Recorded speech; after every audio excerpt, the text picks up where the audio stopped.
கேசவன் அப்படி கேட்டதும் அகல்யாவுக்கு சற்று அதிர்ச்சியாகத்தான் இருந்தது. அரை மணி நேரத்துக்கு முன்னர் நெஞ்சம் நிறைந்த கனவுகளோடும் நினைத்து மகிழ்ந்த நினைவுகளோடும் தான் அகல்யா அந்த அறைக்குள் காலடி எடுத்து வைத்தாள். ஆம், அன்று அவளுக்கு முதலிரவு. கேசவனுக்கும் அகல்யாவுக்கும் அன்று காலையில் தான் திருமணம் நடந்தது. இரு வீட்டாரும் பேசி முடித்த திருமணம்தான். அகல்யா என்னதான் படித்திருந்தாலும் தமிழ் பெண் என்பதால் ஒருவித பயமும் படபடப்பும் எழவே செய்தன. ஆனந்த பூரிப்பு இதயத்தில் நிறைந்திருந்தாலும் அது அடங்கியிருந்தது.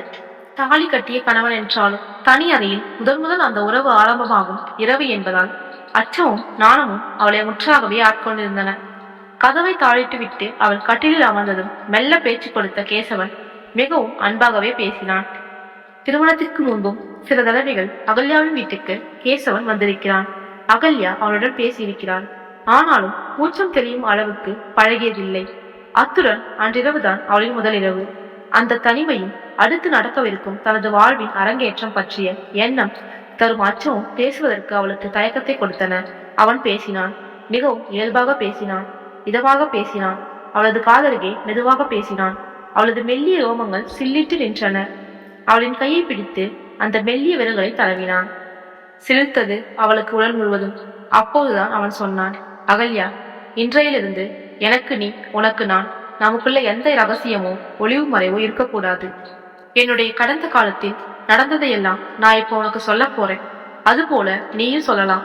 அப்பத்தான் நாங்க ஒருத்தர் தெளிவாக புரிஞ்சுக்க முடியும். என்ன நான் சொல்றது சரிதானே? நனவிலேயே கனவில் மிதந்திருந்த அகல்யா சரி என்றால் மிகவும் மெல்லிய குரலில். என்னை சில பெண்கள் விரும்பி இருக்கிறாங்க. நானும் சில பெண்களோட பழகி இருக்கிறேன். அப்படி உன்னை யாராவது விரும்பி இருக்கிறாங்களா? கேசவன் கேட்டான். எனக்கு தெரியாது. நீ நீ யாரையாவது விரும்பியிருக்கிறாயா? கேட்கும் போது கேசவனின் குரலில் சற்று கலகலப்பு இருந்தது. இல்ல, எனக்கு அப்படியெல்லாம் ஒண்ணும் இல்லை. மிகவும் நிதானமாகவே பதில் சொன்னாள் அகல்யா. இங்க பாரு அகல்யா, நீ என்னை காணும் வரைக்கும், உனக்கு என்ன கல்யாணம் பேசும் வரைக்கும் நீ யாரையுமே விரும்பிக்க கூடாது என்று நினைக்கிறது மடத்தனம். பழகி இருந்தாலும் அல்லது விரும்பி இருந்தாலும் அதில் தவறில்லை. அதை பற்றியெல்லாம் நான் ஒண்ணுமே நினைக்க மாட்டேன். நீ தயங்காம சொல்லலாம் என்று கேசவன் தொடர்ந்து சொல்லிக் கொண்டே போனான். நான் ஏஎல் படிக்கிறப்போ என்னோட படிச்ச மேகலா என்ற பொண்ணை காதலிச்சு. அவளும் என்ன விரும்பினா. கடிதங்களை எல்லாம் எழுதியிருப்போம். பிறகு லண்டன்ல இருந்த அவங்க அப்பாவோட குடும்பத்தோட போயிட்டா. போகும்போது என்னிடம் சொல்லிட்டு தான் போனா. மறக்க மாட்டேன் என்றெல்லாம் சொன்னான்.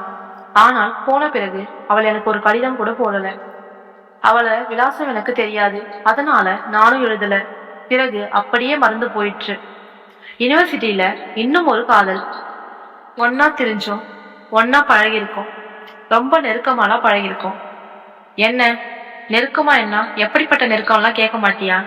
அகல்யா அவனை நிமிர்ந்து கூட பார்க்கவில்லை. விரல்களால் படுக்கை மெல்ல கீறியவாறு தலை குனிந்து கொண்டிருந்தாள். சரி, நானே சொல்றேன். நாங்க 2 பேரும் கொழும்புல ரூம் எடுத்து ஒன்னா தங்கியிருக்கோம். இப்படி 4-5 தடவை நடந்திருக்கு. அந்த அளவுக்கு ஒருத்தர் நம்பினோம். பிறகு அவளுக்கு வேறொருத்தரோட கல்யாணம் முடிச்சிருச்சு. தன்னை மறந்துடச் சொன்னாள். எல்லாம் பழைய கதை. இப்ப நான் புது மனுஷன். என்னைக்கு உன்னை எனக்கு கல்யாணம் பேசினாங்களோ அன்னையிலிருந்து நான் உனக்கு மட்டும்தான். ஏன் அகல்யா ஒண்ணுமே பேசாம இருக்கிறாய்? ஒன்றுமில்ல, சொல்லுங்க. கிணற்றுக்குள்ளிருந்து வருவது போல அகல்யாவிடமிருந்து வார்த்தைகள் வெளிப்பட்டன. கேசவன் தொடர்ந்தான். என்ன அகல்யா, நான் தான் என்னை பத்தி எல்லாத்தையும் சொல்றேனே. என்கிட்ட உனக்கு தெரியாம எந்த ரகசியமும் இருக்கக்கூடாது என்று நான் நினைக்கிறேன். அதனால்தான் இப்ப எதையெல்லாம் சொன்னேன். இனி என் மனசுல ஒண்ணுமே இல்லை. மனசெல்லாம் நீதான் இருக்கிறாய். அகல்யாவுக்கு என்னவோ போல இருந்தது. சந்தோஷமா, நிம்மதியா, கலக்கமா, எல்லாம் கலந்த குழப்பமா, எதுவென்று இனம் புரியாதோர் உணர்ச்சி அவளை தாக்கியது. அவள் எதுவுமே பேச முடியாமல் இருந்தாள். அவன் மெல்ல அவளை அணைத்தான். அந்த அணைப்பில் எல்லா குழப்பங்களும் தகர்ந்தன. இதுவரை கண்டிராத புதுவித சுகம் ஒன்றில் தவிப்பு அவளை ஆக்கமித்தது. அவளை அணைத்துக் கொண்டே அவன் கேட்டான். நான் சொன்ன மாதிரி உன்னுடைய வாழ்க்கையில ஏதாவது நடந்திருக்குதா? தயங்காம சொல். இன்னைக்கு மட்டும்தான் நம்ம இதையெல்லாம் பேச முடியும். அப்படியெல்லாம் எதுவும் இல்லை. என்ன அகல்யா, இதுவரையில ஒருத்தரையிடமே நீ பழகலையா? ஒருத்தன் கூட உனக்கு கடிதம் எழுதலையா? நீ எவ்வளவு அழகா இருக்க. யாராவது உன்னிட்ட சேட்டையாவது விட்டுருப்பாங்களே, அதுங்களைத்தான் கேட்கிறேன். சொல்ல விருப்பம் வந்தா சொல்லு. இல்லாட்டி. அவளது கீழ் உதட்டினை தன் சுண்டு விரலால் வருட்டியவாறே அவளது வாயை கிளற முயன்றான் கேசவன். அகல்யாவுக்கு நினைவு சுழன்றது. எதை சொல்வது, எப்படி சொல்வது? எதையாவது சொல்லித்தான் ஆக வேண்டுமா?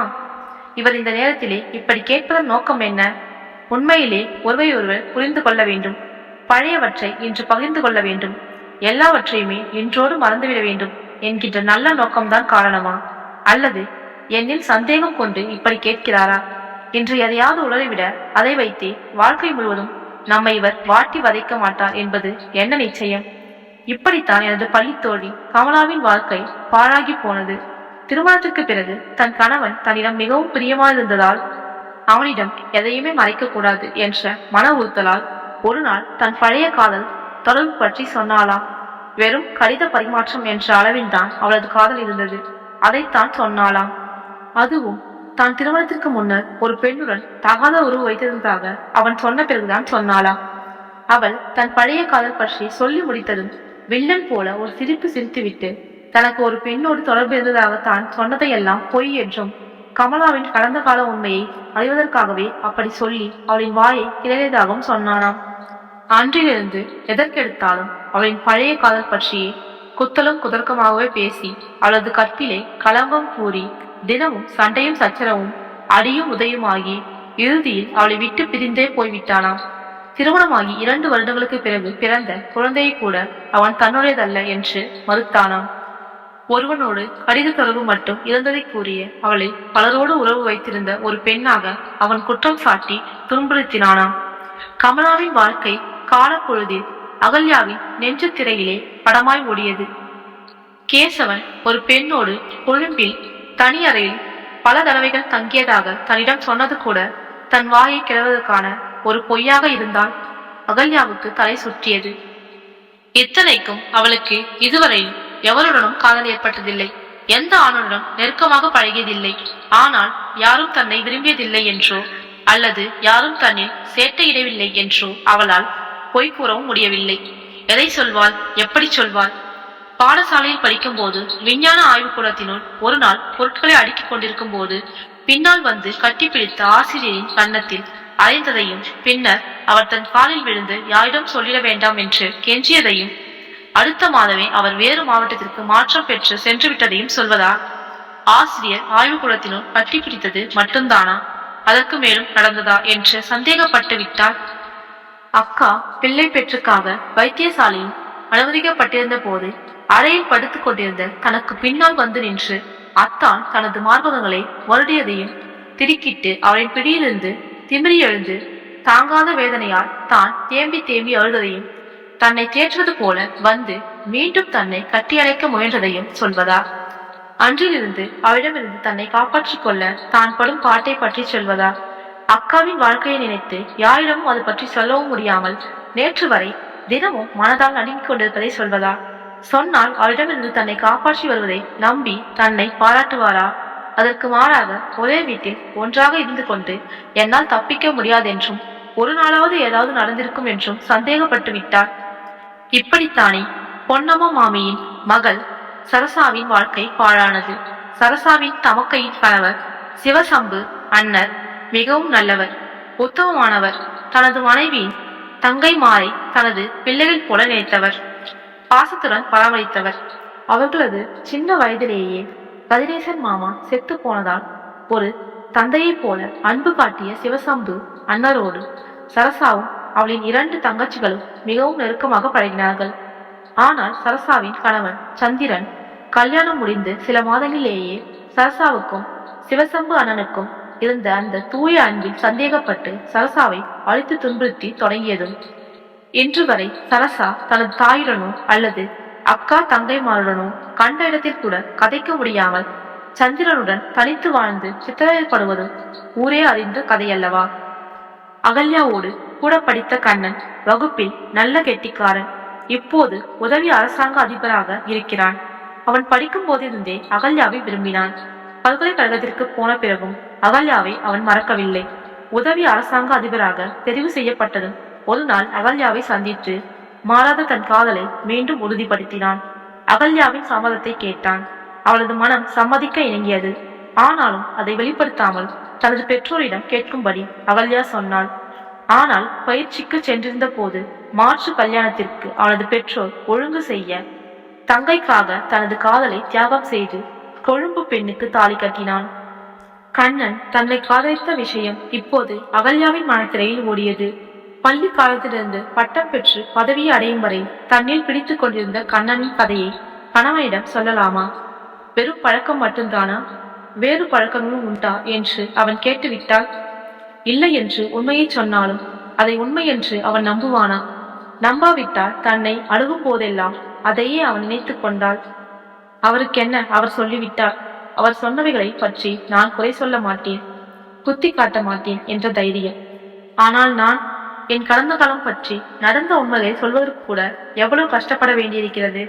சங்கடம் மட்டும் என்றால் பரவாயில்லை, சொல்ல நினைக்கும் ஒவ்வொரு சொல்லும் தனது வாழ்க்கையே பாழாக்கி விடலாம் என்ற நிலை அல்லவா இந்த சமுதாயத்தில் உள்ளது.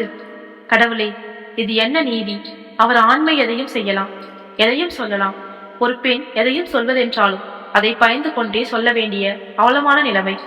சொல்லாவிட்டால் எப்போது என்ன நடக்குமோ என்று வாழ்வு முடியும் வரை ஒவ்வொரு கணமும் செத்து பிழைக்க வேண்டிய கொடுமை. இத்தனை விடயங்களும் அகல்யாவின் எண்ணத்தில் எழுந்தன. கணப்பொழுது சிந்தனையில் அகல்யா ஒரு முடிவுக்கு வந்தாள். அழகொழுக தலை சாய்த்து அரை கண்ணால் கேசவனை பார்த்தார். இல்லைங்க, அப்பா மிகவும் கண்டிப்பா எங்களை வளர்த்தவர்.